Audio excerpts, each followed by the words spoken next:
Hey everyone, I'm John Giesick, the host of the C-Suite Sherpa podcast, where we shine a spotlight on business experts and resources that you should know. Today we have Tom Chappell from Breakthrough Strategies Group, who focuses on strategies for leadership. Tom, go ahead and tell us a little bit about what you do, who you help, and how you specialize in that.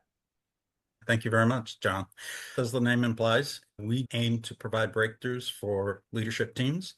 We operate within the 8 and 9 figure world for leaders because that's where they seem to have a lot of challenges is making that move from small company to larger company. And it's not to be taken lightly. We recently worked with someone that she had a $50 million company and she had grown really fast from a 10 million to a 50 million company. And her team just wasn't where they needed to be.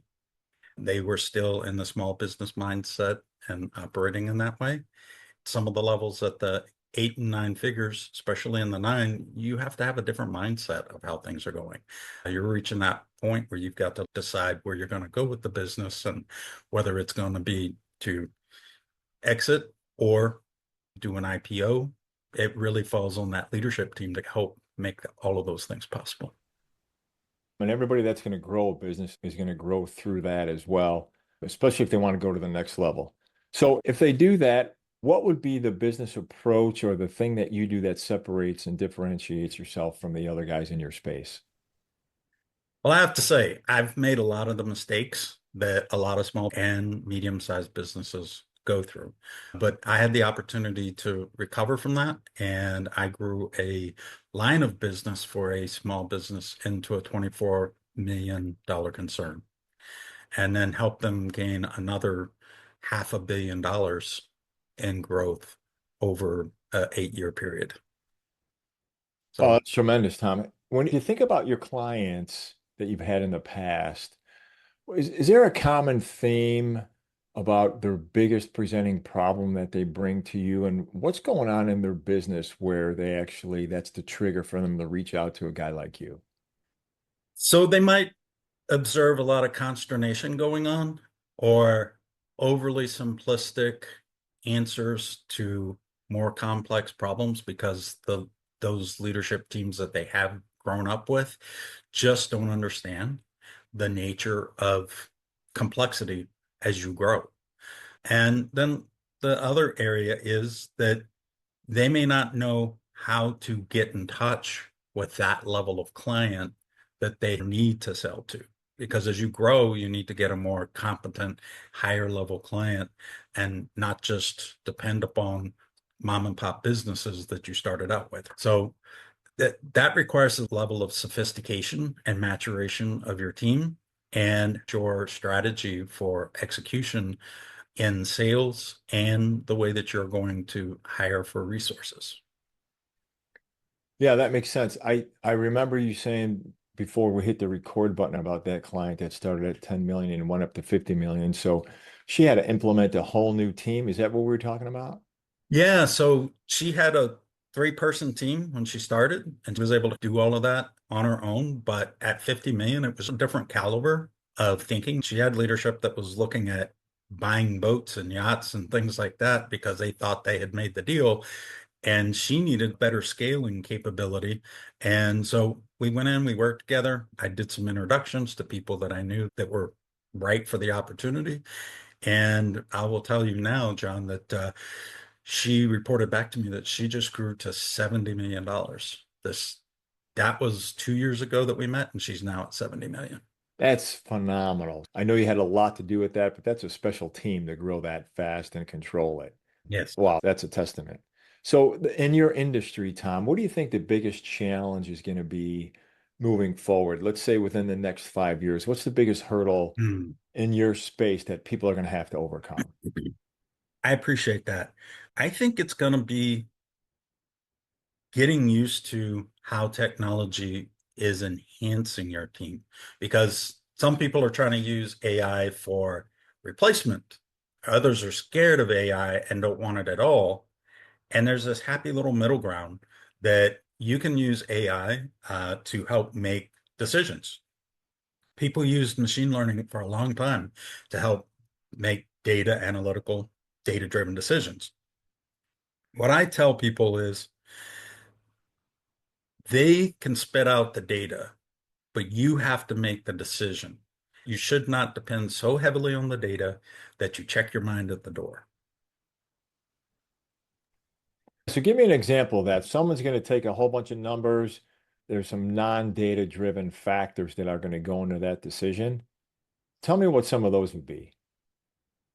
So we dealt with a company, sorry, an organization that they were trying to make a decision on how best to check the imports as they were coming in without having to open up the containers. They've been doing x-rays and stuff, but it's hard to get through the metal containers. We ran a lot of data points that pointed to using complex tools to try to get it done. It was actually three separate tools.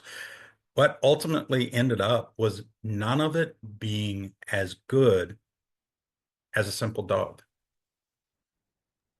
Say that again, as a simple what? As a simple, the use of dogs. Oh, no kidding. Yeah. I showed them how we used a scenario to track genes that came into the country. I wrote the paper that showed how it traveled all the way back to Mexico. By the time the importers and all here, by the time they figured out and it would go to the store, say Walmart, the gene sitting on your shelf there was impregnated with the plague. And it was a fake scenario, but it was meant to test our mission.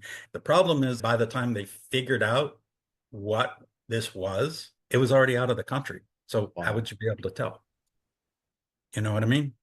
However, we've been using dogs for everything from interdiction of drugs to all kinds of things, and they can be trained on lots of stuff.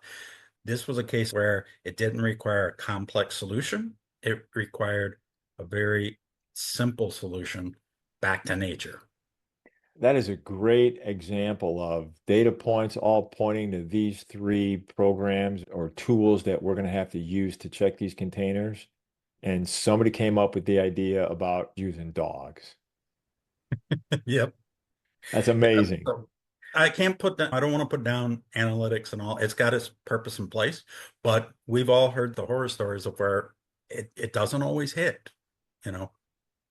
So, Tom, let me ask you, we were talking about the biggest obstacle that you had to overcome in your career to get the Mm. success that you've accomplished. Would you mind sharing that with us a little bit?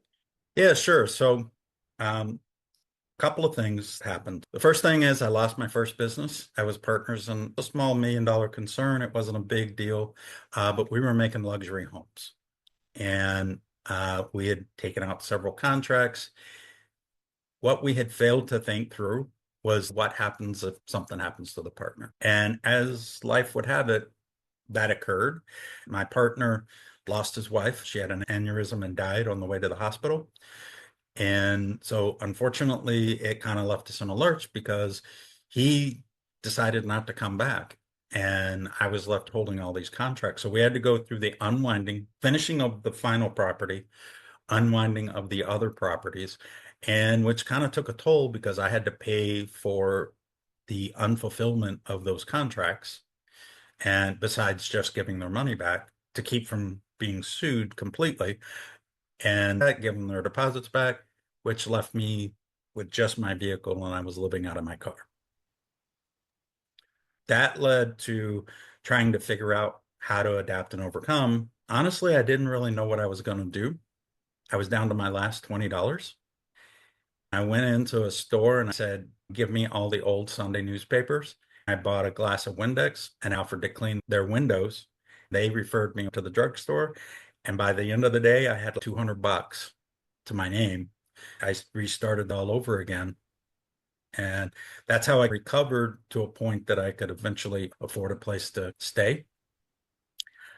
And then, as life would have it, I got run over because I went to do some work at a railroad. One of their trailers hit me, ran right over me. They said I should have died. Thank God I didn't. But it left me unable to walk for 6 months. So not only did I have to recover from what I was going through and being homeless to learning how to walk again, I did that by living out by the lake at a little place that was winterized. They let me stay there and I provided security. I worked at night doing the books and they let me do laundry. I kept going to the lake every day and swimming and making my legs move till one day I was able to walk out. Oh So my gosh, that's, what a journey. yeah. You are an overcomer, brother. Well, I will tell you, grit is placed firmly in the middle of my website. That's actually Clearly. our value. It's actually a list of the values that we hold, and it spells the word grit. Oh, that's awesome. All right, Yeah. Tom, we're going to lighten it up a little bit. We're going to hit our speed round, our lightning round. So, real quick, just mention something. First thing that pops in your head, coffee or tea, Coffee all day or just in the morning? all day. Yeah, buddy. All right, cats or dogs? Dogs. If there's a zombie apocalypse, Mhm. you get to take one thing with you, Tom. What are you taking? I'm going to take a machete. All right, Tom, is there a favorite quote that you go to, or maybe you heard it from somebody special, something that made an impact for you? There is our rewards in life are decided by the problems we solve for others. And that's what kept me going whenever I was homeless. Wow, that's awesome. Do you know where that originated from? It was actually a minister that told it to me. Oh, wow. That's awesome. Yeah. Yeah. So I don't know where he got it from, but I've kept it. And I even have it printed on my business cards. It reminds me of when you're having a bad day, you know, you're there to serve that client, make their day better. What about a movie, streaming series? What do you do if you have time to sit on the couch in front of the TV? What are you watching? Mm. The news mostly, but I'm a real gamer. Oh, So I okay. love zombie games. I Call of didn't even Duty plan zombie that, Tom. games. I It's didn't even like, plan that. That's awesome. Okay, so bucket list items. So yes. give me something that you accomplished that was on your bucket list, and give me something that you've yet to accomplish. Okay. So mine was I always wanted to be an advisor and kind of like that scholarly mage, if you think about D&D, to to leaders and to heroes. And so that I've been able to achieve. My bucket list item that I've yet to accomplish is I would love to try to climb Mount Everest Really? because I have a lung issue from all of the accidents that I've had in my life. I would love to be able to go as far as I can. I don't have to reach the top. I just have to start. That's awesome. Yeah, you can do that. And you come back and join us after I want to hear that story when you do it. Absolutely. Thanks. All right, Tom. So people are watching this, they're going to want to reach out and contact you. What's the best way for them to reach out? LinkedIn is a great place. So, I'm just Thomas Chappell. I think it has a title of chief strategist. There are three other Thomas Chappells in the area I live in. So just remember the chief strategist, and that'll be the one. I also have a link to a scorecard that people can connect with me on. Tell us real quick about that, Tom. So that scorecard is really driving a book that I'm going to be writing and a summit that I'm going to be giving. I call it the Tactics That Love Me, a book on strategy to kind of identify where the fool's gold is and people's journey to strategy for leaders, and then where the strategies have the Midas touch. Oh, that's awesome. I appreciate you providing that. And we'll put all your information, your LinkedIn profile, email, your website, all in the show notes for this so people can see that. Hey, Tom, I really appreciate you taking the time out today to join us and look Absolutely. forward to connecting again soon. Thank you very much, John.